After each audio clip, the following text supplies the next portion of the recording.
Economic warfare is not a new thing in human history by any means, and tonight's book goes all the way back to ancient Greece, in fact. But in this century, in our century, economic warfare has become an increasingly important and powerful tool for achieving policy goals. And in the current presidential administration, it seems that economic warfare has become the preferred tool. So how did this happen? And if, as some of us may remember from our old textbooks, war is the effort to compel the enemy to do our will, shouldn't we ask if American economic warfare is working and if there's any collateral damage that comes from its use? So tonight's massive, in all senses, massive book, Chokepoints, answers these questions in new ways. And I believe we're going to keep hearing about this book and the future of Chokepoints for a long time. So welcome to tonight's Chat and Chowder. I'm Mary Eintema. I'm President and CEO of World Boston. And we are so happy to have you here in the room or on the Zoom. And as many of you know, the mission of World Boston is to foster international engagement and global cooperation. So we thank you for being part of this mission. We thank Foley and Lardner for providing this beautiful space. Thanks to Harrison Zyberg, our outstanding manager of global engagement. And along with all of our World Boston colleagues and board, please, World Boston colleagues and board, raise your hand so you can come and ask us about World Boston. And I always want to give a special thanks to the Lowell Institute, whose generous support allows these programs to be free of charge, which is really something in the international relations space. So free of charge, as we all know, does not mean free of cost. Please consider donating to World Boston. If you kick into tonight's event using the barcode or counting out $1 bills, you too can become a community supporter or step up a tiny bit and become a World Boston sponsor because we need it in all kinds of ways, both in terms of our mission and your funding are particularly important in these days. I also give a special shout out to Kristen Rupert, Oldis Sipolis, John Minahan, George King, Mary Cerulli, Scott Wayne, and Jerry Lorden, who all recently donated to World Boston. You can donate anytime with the QR code. I should also mention that you can donate through donor advised funds that recently came up. We're happy to do that. All right, next upcoming events. May 7th, we have great decisions on India between China, the West, and the Global South, featuring Sugata Bose, former Indian member of parliament and currently a professor of oceanic history and affairs at Harvard. May 20th, our speaker's friend, actually, Stephanie Baker, for another Chat and Chowder back here to discuss her book, Punishing Putin, Inside the Global Economic War to Bring Down Russia. So a nice bookend. And then on June 17th, Dr. Corey Shake of the American Enterprise Institute will be speaking in our Great Decision series on the future of NATO. So a few light topics for an enjoyable springtime. You can learn more about World Boston and our upcoming events at our QR code and the flyers around the room, which we encourage you to take with you. I also want to greet tonight's Green Room Scholar, Maitri Suresh Kumar, soon to be a graduate of Northeastern University, studying international affairs and economics with a minor in global Asian studies. Maitri, of course, is a longtime friend of World Boston, having previously worked on our team. And make sure to say hi to Maitri and congratulations on your upcoming graduation. So housekeeping, when we go to Q&A, please raise your hand and one of our colleagues will bring you the mic. Remember that questions at World Boston end in a question mark. And for those of you on Zoom, please submit your questions via the Q&A box and we'll do our best to get to many of those. Also, I will note that I'm communicating with my colleagues by my phone and I know it looks strange, but There we are. Okay, so after tonight's chat, we will be selling copies of this important book, Chokepoints, right over there. And if you have to run early or want to buy an e-copy or order a copy or two for your friends, you can scan the QR codes around the room, which will take you directly to the publisher's website. And now, at last, I'm so happy to introduce our speaker, Edward Fishman, who I have heard in various fora called Eddie. So I'm just going to go right to Eddie, if that's okay. Yeah, that's cool. Okay. Teaches at Columbia University School of International and Public Affairs and is a senior research scholar at the Center on Global Energy Policy. His book, Chokepoints, American Power in the Age of Economic Warfare, debuted as a New York Times bestseller this year. Previously, he is truly a scholar practitioner. He served in the State Department as a member of the Secretary's policy planning staff and at the Pentagon as an advisor to the chairman of the Joint Chiefs, and at the U.S. Treasury as a special assistant to the Undersecretary for Terrorism and Financial Intelligence. His writing and analysis have appeared in the New York Times, Wall Street Journal, The Washington Post, Foreign Affairs, Politico, and NPR. So please join me in welcoming Mr. Edward Fishman.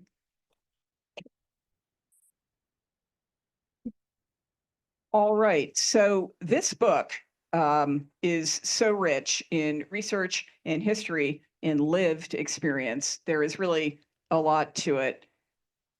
Let's just start simply. What are choke points and why do you write about them? Well, Mary, thank you so much for having me here. And I always enjoy giving talks in Boston because I find that everyone here is so smart and interesting. So I'm excited not only to talk to you, but also to hear your questions and your thoughts as well. So I appreciate you starting off with choke points because as some people who have studied history in the room may know, economic warfare is not a new thing. It's existed for centuries, as you mentioned, all the way back in ancient Greece. I actually studied ancient Greek history in college, and the first example of economic warfare that we know of, at least in recorded history, was an embargo that Athens, in the 5th century BC, imposed on the neighboring city-state of Megara. For anyone who studied European history in the 19th century, you may know that Napoleon had a trade embargo on the British Empire called the Continental System in the early 19th century. And we've seen embargoes all the way out, until modern times. So a question that I sometimes get asked is, what is new about economic warfare today?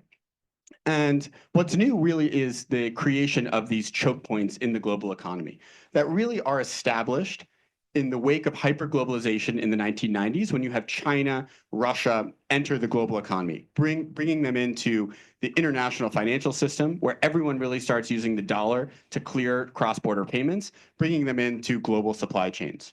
And maybe a way to sort of explain why these choke points are so important and why they've really created what I call a new age of economic warfare. It's helpful to understand what economic warfare looked like right before these choke points were established in the 1990s.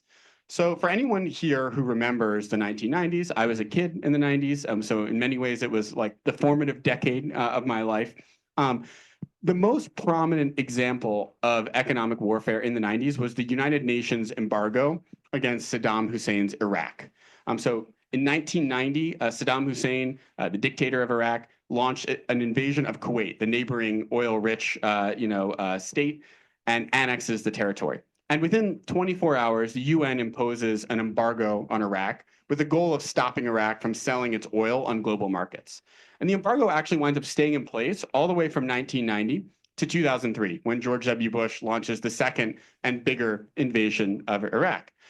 And the way that the UN, and led by the United States, actually implemented that embargo, the way that they stopped Iraq from selling oil, was through a multinational naval campaign. So literally ships from over 20 countries were patrolling the Persian Gulf 24/7 for that entire 13-year period.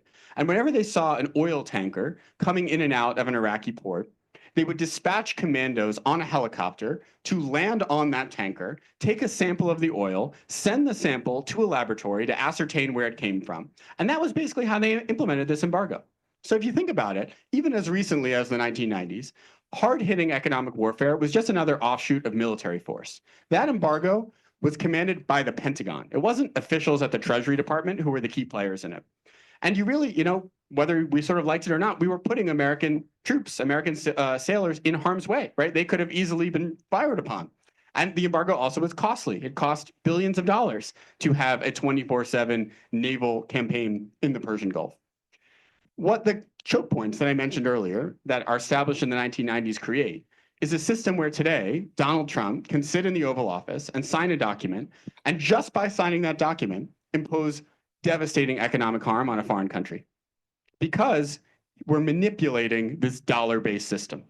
And so what that means is the threshold for the use of economic warfare in the last 20, 25 years has gone significantly down because no longer does a US president have to commit to putting the Navy in harm's way to actually impose really crushing economic harm on a foreign country, whereas the impact has gone significantly up.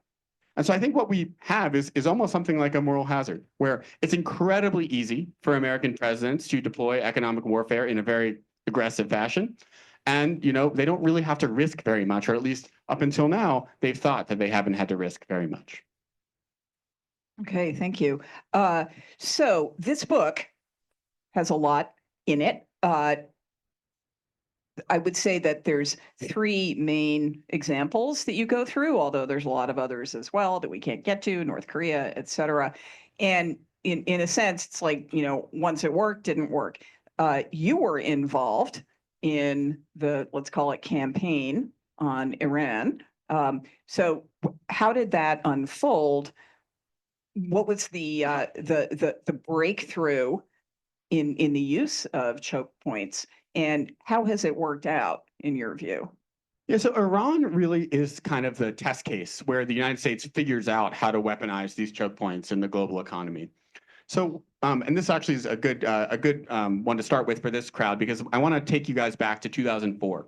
And in October of 2004, actually, I think it was October 1st, was the first presidential debate between John Kerry, I think a hometown guy here, and George W. Bush. And in that debate, a big topic was Iran's nuclear program. Because if you think about it, already in 2004, where the United States is fighting two wars in the Middle East, in Afghanistan and Iraq, we'd invaded Iraq ostensibly because Saddam Hussein was developing nuclear weapons that he wound up not having.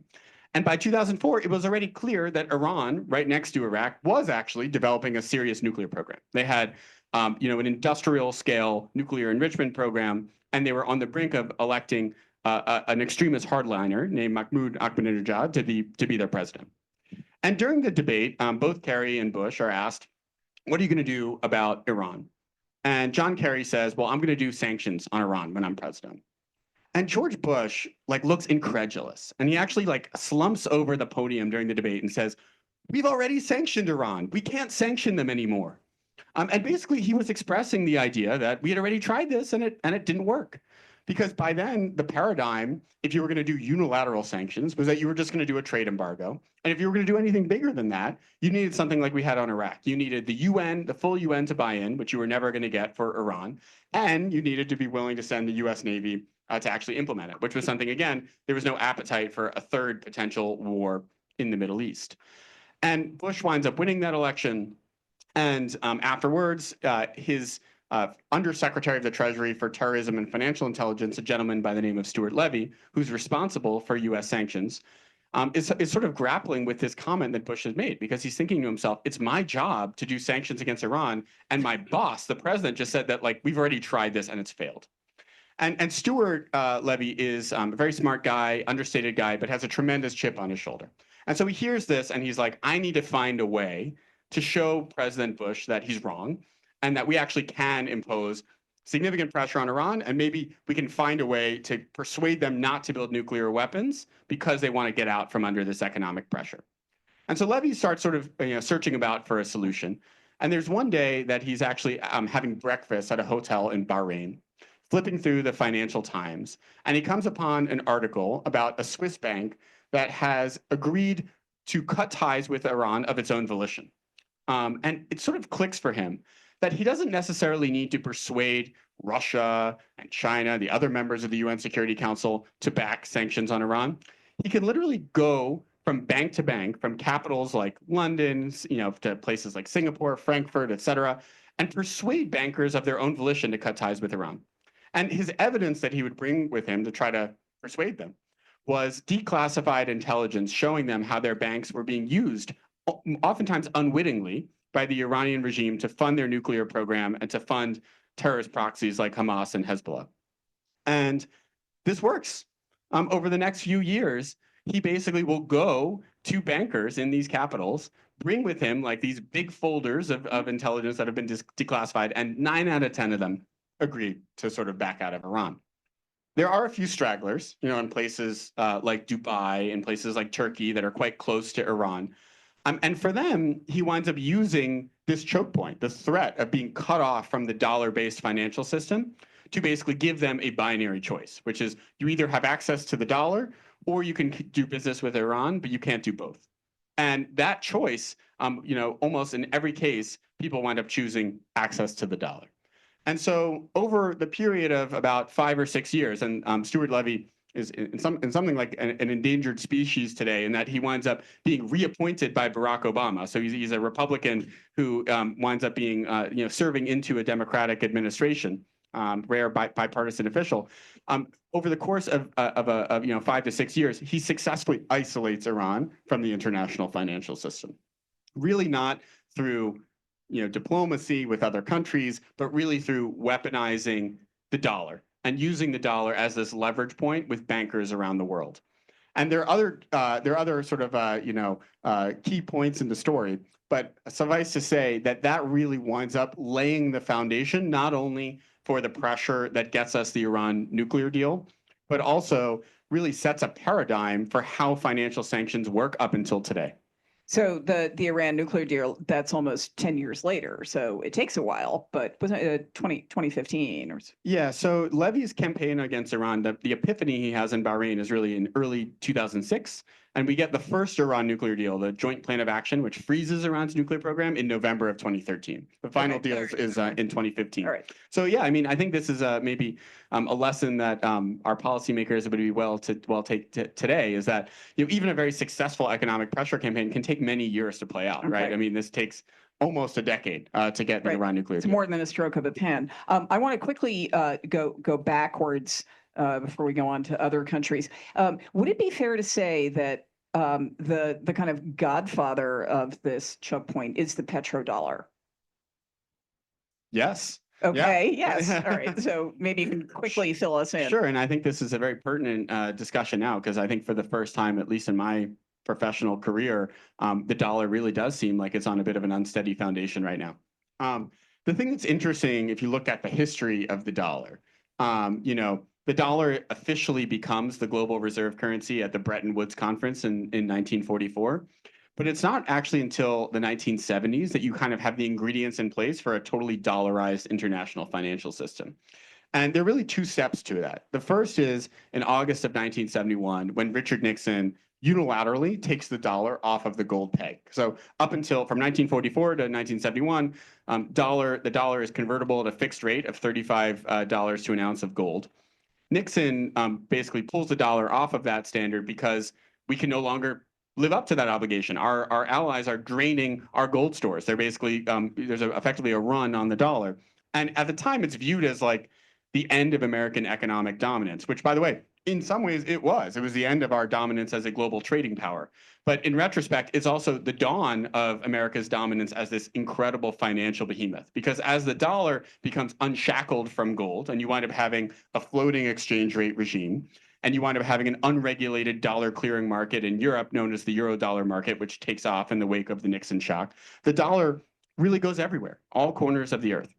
And the second key point, and Mary, I'm glad you brought up the petrodollar, because I think it has interesting resonance today.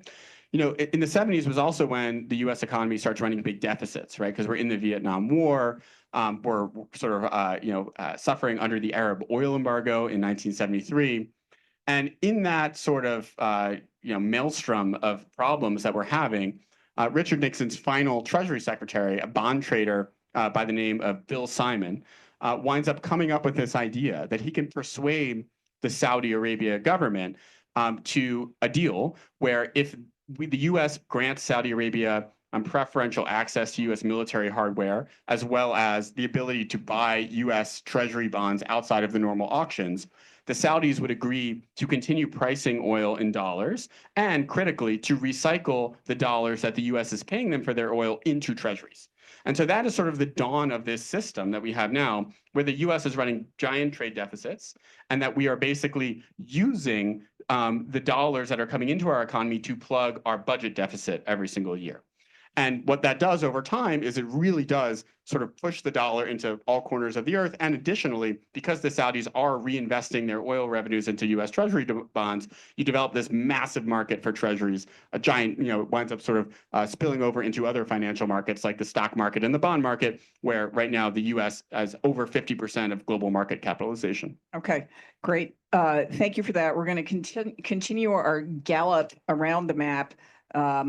And in the interest of time, so I guess we can say that in one sense, the choke point deployment worked with Iran. A nuclear deal was achieved and later was reconsidered, but in that moment it was successful. Okay, so Russia, just about the same time, little green men show up in Crimea, and we do something. And then in 2022, a full-scale invasion occurs. Has U.S. economic warfare worked in either or both cases, and why? Sure, yeah. So before I get to that, I think one of the key things that I tried to accomplish in my book, Chokepoints, is to show that the story of how we moved from the period of win-win globalization in the 1990s to the age of economic warfare today is really this intertwined story where our policies on Iran, on Russia, and China, they all kind of influence each other. And I think we have this tendency in the United States to tell our history in silos, right? Here's our history of our policy against Iran or Russia. But I think something that's very important, and I can speak firsthand about, is it's the same people around the table in the Situation Room making decisions on the Russia policy, on the Iran policy, on the China policy. And one parallel that I actually don't think I'd ever heard anyone talk about until I wrote my book is we get the first Iran nuclear deal on November 24th, 2013. And this is a really important day because I think it's like, and I was on the Iran sanctions team at the time, it was a shock even for us, right? It was like this incredible vindication that sanctions could work, right? That we could actually freeze Iran's nuclear program without firing a shot. Which is, for many of us involved in the policy, we were certain we were going to eventually go to war with Iran. And this was pretty incredible. And it's actually that same day, November 24th, 2013, that for the first time, you have over 100,000 protesters descend on the Maidan in Kiev for the first time. And so this is the very beginning of the crisis that a couple months later would lead to Viktor Yanukovych fleeing Ukraine, having little green men show up in Crimea, and for this horrible Ukraine war, which is going on to this day, to start. And so the reason I think that parallel is important is that we in the US government were taken completely by surprise by the Russian invasion of Ukraine in 2014 and annexation of Crimea. In fact, I remember showing up at the State Department in late February 2014 and watching on TV the little green men hoisting the Russian flag over government buildings in Crimea at the same time that everyone else in America was watching it on CNN, right? And the reason that's important is like when policymakers are sort of grasping for something, it's important what's fresh in their mind. And what was fresh in people's mind at the time was we had just solved the Iran nuclear program issue with sanctions. And so it kind of became natural then to start thinking about, could we use economic warfare against Russia? But there were some key differences, right? With Iran, we got over talking about the fact that this is kind of a slow burning crisis, right? It's one where, Stuart Levy could build a campaign over, almost a decade to lead to the Iran nuclear deal. With Russia, this is taking us by surprise. The annexation of Crimea, like the formal annexation by the Duma, happens about 2 weeks after the little green men show up. So it's a rapidly moving crisis, and it's one that we're very far behind. Additionally, Russia's economy is massive, right? They're the 8th largest economy in the world at the time. They're bigger than all the other economies the US has under sanctions combined. They're the biggest exporter of fossil fuels in the world. Our European allies are completely dependent on Russia for gas, which basically is used from everything from heating homes to powering factories in Germany. And so there are some real concerns about sanctioning Russia. And the Europeans in particular are petrified about the unintended consequences of sanctions against Russia. So because of this, it takes us a long time. It's not until the summer of 2014, about 4 or 5 months after the crisis starts, that we succeed in coming up with a solution with the Europeans to what kind of sanctions we can safely impose on Russia without, boomeranging back on us. And what we basically come up with is, instead of cutting off Russia entirely from the dollar, we just cut them off from capital markets. They basically can't raise debt or equity on US or European markets. And the concept at the time was, we wouldn't cause an immediate economic crisis in Russia, but we would narrow their economic horizons such that the Russian economy would never be able to fulsomely grow unless they were out from under the sanctions. And it was sort of, but the best that the US and Europe could come up with at the time. But I think one key lesson about economic warfare is that, government policy is only one ingredient to what actually happens, right? It's actually the market. It's actually private actors who determine what goes on in the economy. And in the second half of 2014, some people forget this, the global oil price collapses. It falls from over $100 a barrel to something like $50 a barrel in a matter of 4 or 5 months. And as a result, the combination of Russia being cut off from Western capital markets and having their oil revenues slashed in half in a matter of a few months pushes the Russian economy into an absolute tailspin. And in the winter of 2014, 2015, the Russian economy is actually contracting at an annualized rate of 10%, which is actually significantly greater impact than we had on Iran. This is something that's almost forgotten, where it's like Russia was in an absolute economic crisis in the winter of 2014, 2015. And there were some signs, by the way, at the time that this was impacting Putin's calculus, and that, he had been talking about, even at that time, annexing a much larger swath of Ukraine, this concept of Novorossiya, that his proxies in Donetsk and Luhansk formally disavow in the beginning of 2015. So there's a sign that we may be having a deterrent effect. And we had a debate at the time, should we be pushing our advantage? Should we be really trying to put a nail in the coffin of the Russian economy to try to force Russia out of Donetsk and Luhansk? And sadly, at the time, the view of European leaders like Angela Merkel, the German chancellor, and Francois Hollande, the French president, was, hold on a second. We thought these sanctions were supposed to be narrow. They were only supposed to hurt Russia in the far future. They weren't supposed to drive them off an economic cliff. And as a result, Hollande and Merkel panic. They jump on a plane to Minsk, the Belarusian capital. They spend 18 hours straight in a room with the Ukrainian president, Petro Poroshenko, and the Russian president, Vladimir Putin. And they sign what is known as the Minsk ceasefire in February of 2015. This ceasefire was not worth the paper it was written on. It was violated as it was being signed, literally. I'm not kidding. I mean, the Russians actually wound up having one of the bigger battles of the war, where they take a city called Debaltseve that concludes a week after the ceasefire is signed. And yet, the Europeans are happy with it. And a couple months later, the Germans signed the Nord Stream 2 pipeline deal with Russia in May of 2015. So for a second, Marion, and I will give it back to you, just for a second, I want everyone to put yourself in the mind of Vladimir Putin at the time. You're saying, okay, hold on, whoa.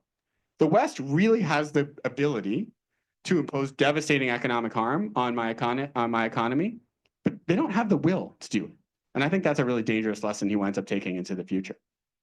And I think there's we could also interpret the Iran case in that way, that a deal was made, and then other people decided the deal was not in our interest. So the ability was there. But okay, believe it or not, I'm gonna blast forward.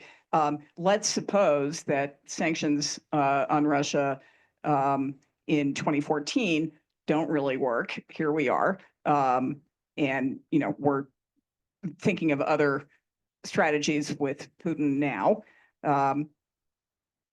In a short moment, what is the objective of our economic warfare strategy regarding China?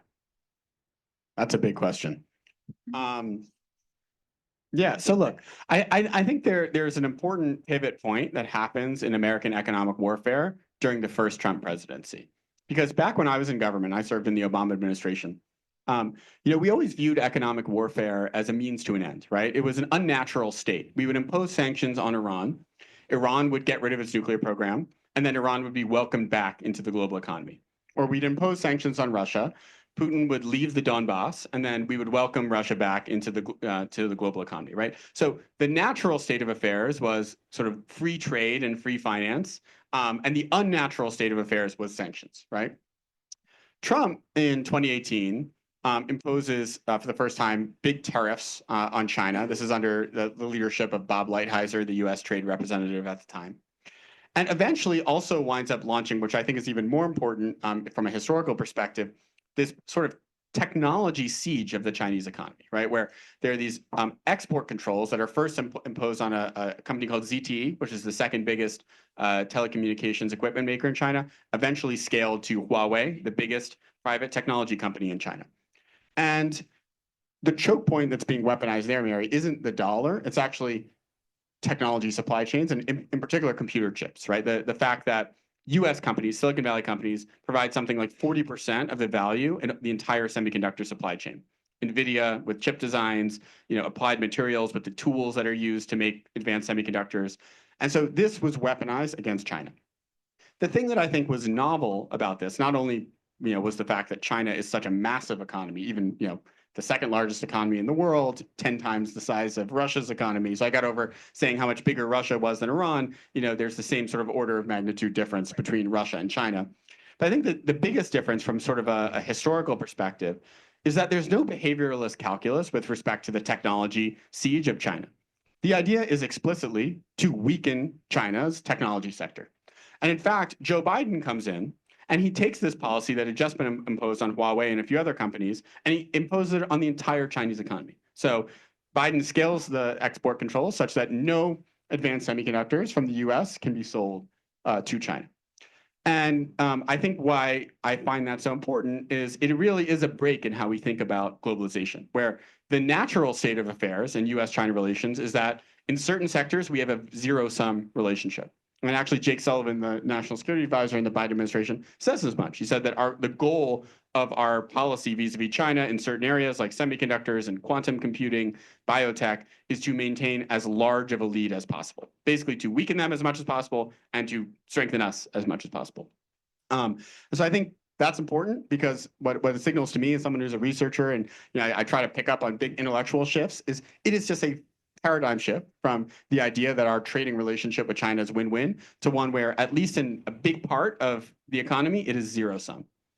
So we're, sorry, IR nerds. So we're back in a way, we're going to end with Clausewitz, total war, right? Anyway, but there is so much more to talk about, and I'm sorry that we can't. I'm going to quote your book back to you. So like any strategic advantage eventually decays, right? And very portentous closing. Someday the age of economic warfare will end, but we might miss it when it's gone.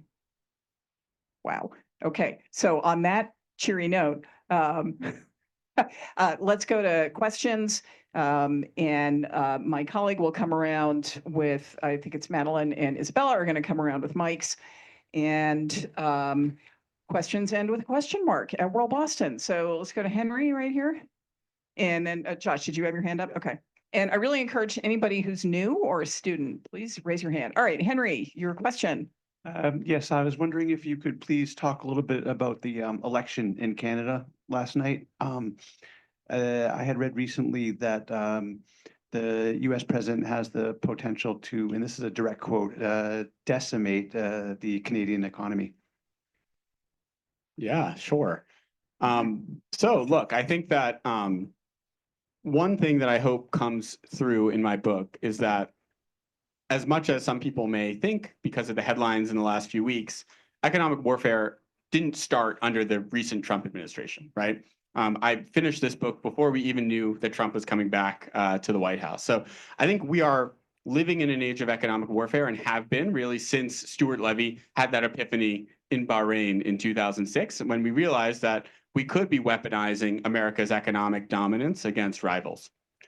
That said, I do think that we've seen, in some ways, the hint that we are moving into a new and more dangerous phase of this age of economic warfare in the first few months of the new Trump administration. Because up until really the beginning of this new Trump administration, we had seen the U.S. weaponize these choke points against countries that most of us would agree are adversaries, right? Russia, Iran, China.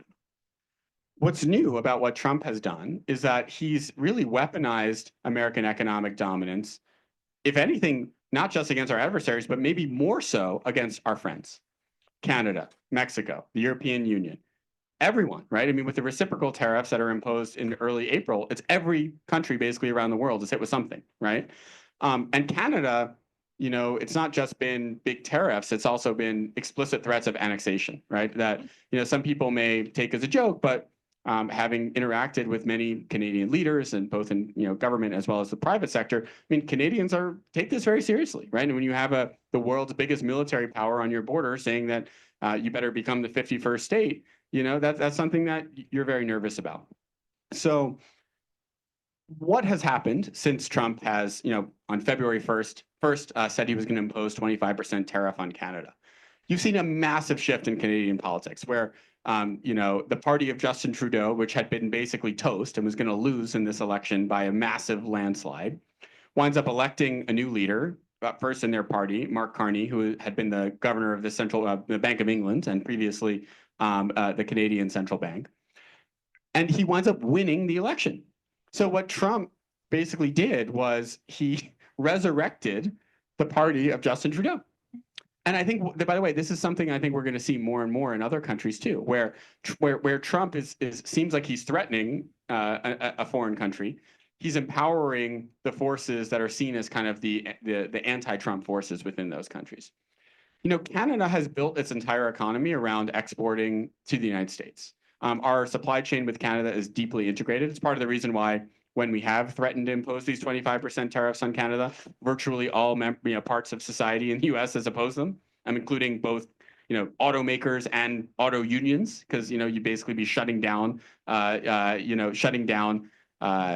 plants if you were actually going to be cutting off Canada. You know, but Canada also has built their entire oil sector, for instance, which is a giant part of Canada's economy, to sell to the United States. Like their pipelines basically only go to the U.S. And so what I fear we're going to see under Mark Carney, who, by the way, is an incredibly capable leader, is that you're going to see Canada start hedging. And probably within the next 5 years, you're going to start seeing Canada build pipelines for oil and gas, not just south to the U.S., but also to the coasts. Wow. But they're going to start competing with U.S. natural gas and oil on global markets, because I don't think the Canadians feel comfortable that they can rely on selling, you know, 80% of their exports to the United States anymore. Okay, so we'll take a quick question from Josh, and then let's go right over, take two questions at once to Jeanette. Yeah, thanks. So I'm just wondering, so how do sanctions experts take public opinion towards the U.S. into consideration, like when they're imposing sanctions? So does it even matter? And maybe where has it mattered most? Like in Public opinion in other countries. In other countries towards the United States. Okay, and then we're going to take Jeanette's question at the same time, if you don't mind. Okay. Thank you. When you were talking about the reason behind the sanctions before was to actually avoid harm or to promote a change in foreign policy or interaction of countries. Now the embargoes or the tariffs that we're seeing, at least we're hearing that the goal of those are to give us tax breaks for the wealthy. And so I'm wondering if you would say that there's a difference in the policy reasons behind the sanctions before as opposed to what we're getting now. And if you could talk about those the tariffs now on destabilizing the dollar as the standard of currency. Thank you. Sure. Yeah, those are important questions. So on public opinion, so we ought to be considering public opinion in foreign countries, in particular when your goal is to exact some sort of behavior change in the government, right? Because I think something that we oftentimes are not, we're rarely honest about, even in the Situation Room in Washington, is like, what is the mechanism of action for sanctions when you're trying to, you know, use sanctions to get Iran to give up its nuclear program, right? But I'll be honest about it right now. The mechanism of action is you impose broad economic harm on a foreign country. Ordinarily, that harm is felt by everyday people much more than the elites. The idea is that the everyday people are very upset about the fact that their currency is debased. They can't buy as much as they used to. Maybe they're losing their job. They're angry about this, and they are demanding that their government change tack. By the way, that is exactly how we got the Iran nuclear deal. If you remember, the biggest sort of impact of sanctions happens in 2013, where Iran falls into a massive economic recession. And we somehow get lucky, and that is actually right when Iran's having a presidential election in which the incumbent Ahmadinejad is term limited, so he can't run again. And 2 weeks before that election, an unknown sort of dark horse candidate, Hassan Rouhani, goes off script in a publicly televised debate and says, we ought to negotiate away our nuclear program in exchange for sanctions relief. And in authoritarian countries, it's very rare for anyone to kind of speak the truth on a public stage. And he does that. And even though he's kind of an unknown guy, there's a groundswell of support for him. And 2 weeks later, he goes from basically having zero popular support to winning in an 8-person race with 52% of the vote. And so if you think about it, Ayatollah Khamenei, who ultimately calls the shots, he just saw 52% of the Iranian electorate vote for this nobody because he had said he wanted to negotiate on the nuclear program. You better authorize negotiations on the nuclear program, right? And so public opinion in Iran was absolutely critical to getting the nuclear deal. And by the way, I think the flip side happens when Trump does maximum pressure. So Trump pulls out of the Iran nuclear deal in 2018. Rouhani is still in power. So the guy who had been elected basically to deliver the nuclear deal is still in power. And basically, Trump pulls out, even though Iran's complying with the deal, reimposes sanctions, sends Iran into another recession. And so the negotiating party is basically discredited. And so the next time Iran has an election, they elect another extremist hardliner, Raisi, who's elected in 2021. So you ought to consider public opinion. I don't think certainly I don't think this current administration is doing much considering about public opinion in any other country besides the US. And I think this links to the previous question, like, if anything, they're empowering their, political opposition in foreign countries. The question about tariffs right now being used as to fund tax breaks for the wealthy. Trump has this fixation on tariffs, right? There's not many things that he's been consistent about over the years, but in 1987, he actually took out a full-page ad in the New York Times arguing for tariffs. So it's sort of like, your favorite high school bands where, even if, times change, it just still sounds good to you, now 50 years later or whatever. And I think that's kind of what tariffs are like with Trump. He kind of fell in love with them in his wild youth. And now that he's the leader of the free world, he still loves tariffs. The reasons he loves tariffs, though, are many, right? He says that tariffs help insulate domestic industries from foreign competition and can bring jobs back to the United States. He says that tariffs can help fund tax cuts, right? They can help fund the government.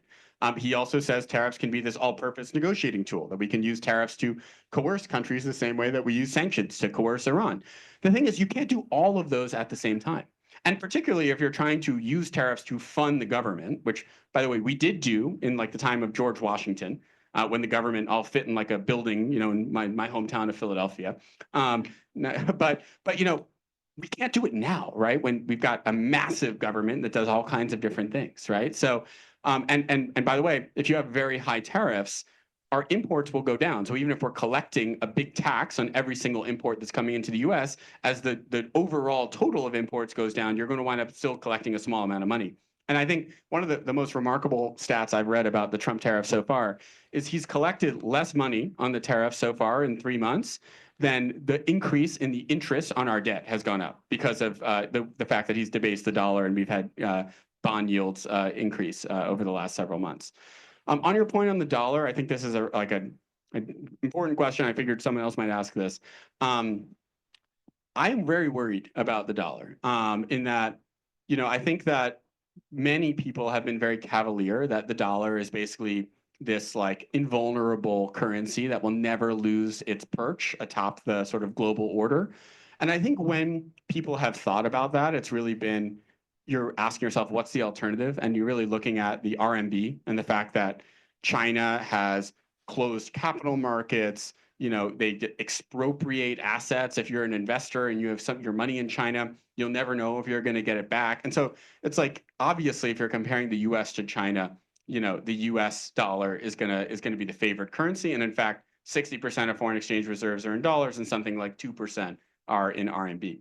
The thing that people don't often consider, and I think that's the actual risk right now, is that other sort of like second place reserve currencies, in particular the euro, could actually realistically pose a near-term threat to the dollar. Because if you think about the things that Trump is doing, where he's weaponizing American economic power, not just against China and Russia, which already have moved away from the dollar for fear of being sanctioned by us, but against everybody, and you create this incentive all around the world to hedge. And there is this other currency that exists where the government has the rule of law. It is a convertible currency. The European stock market's actually outperformed all the US indexes this year by something like 20%. All of a sudden, there's a giant flood into the euro. And in particular, I think if you do see Friedrich Merz, the German chancellor, is going to come into office in a couple weeks, if you see him actually commit to this giant fiscal stimulus, rearmament in Europe, and potentially joint debt issuance, where you could have euro bonds as a more sort of traditional part of the financial system, I predict that within 2 to 4 years, you will see the euro chip away at the dollar's lead. Not necessarily replacing the dollar, not seeing the dollar go from 60% to 2%, but I could see the dollar dropping below 50% in foreign exchange reserves and the euro achieving something close to parity with the dollar within the next 4 years if the trends continue.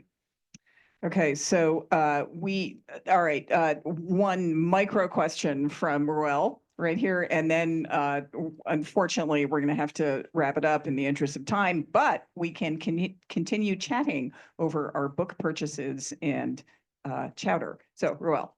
Thank you for the talk. When Biden had his sanctions on China increased after the Trump efforts, did they work and have any effect on the lowering of the growth rate from the massive levels in China to a lower one? And do we have any more quivers any more arrows in our quiver? Excuse me. Yeah. So the goal of the economic war against China during the Biden administration really wasn't actually to hurt Chinese growth on a macro level. It was really to restrain China in a few key sectors, and in particular in high technology, and even more specifically in artificial intelligence. There was a fear in the Biden administration that the world might be racing toward AGI, artificial general intelligence, and it was a vital US national interest to get there before China did. And the lever that we were trying to use to achieve this was through semiconductors. The idea that you basically could never achieve AGI if you didn't have access to the most cutting edge chips. Being like the H100 chips that are made by NVIDIA, eventually the Blackwell chips that are being made right now. I think that the Biden era export controls were relatively impactful and relatively successful at keeping China away from obtaining these chips, right? I think the thing that we may have been surprised about, and probably shouldn't have been surprised about in retrospect, is that the ingredients to actually creating frontier AI, computing power is just one of them, right? There are other ingredients too: talent, data, et cetera. And I think as we all saw with DeepSeek's breakthrough from a few months ago, there actually could be innovations outside of the computing side, even just like algorithmic innovations like what DeepSeek came up with, that could help China achieve something close to parity with the US. But I would say, though, as having spoken to many of the top AI experts in the world about this, there is still a wide belief that the US has at least a year lead on China in the race toward AGI. And the CEOs of companies like Anthropic and OpenAI have been really vocal supporters of the chip export controls, because they do believe that if DeepSeek, for instance, and other Chinese companies had access to the top tier NVIDIA chips, that they'd be able to potentially leapfrog us. I think the interesting question is, if we're not moving toward AGI, if the predictions are wrong and we're actually, AI is just like another technology, is any of this worth it, right? Is it worth having this economic war with China if we're not actually racing towards super intelligence and it's vital for the US to get there first? Probably not, right? So in some ways it's a gamble that we're taking this risk. But I think for most people, the fear is that we are potentially moving towards something like super intelligence. And if China gets there first, we're going to be sorry for it. Okay, so I just have to say before we wrap up, right here is a wonderful argument for the World Affairs Council's work, because Eddie participated in youth programming in Philadelphia, the World Affairs Council. So from there to here, friends, a clear path. Anyway, please join me in thanking Eddie Fishman very much.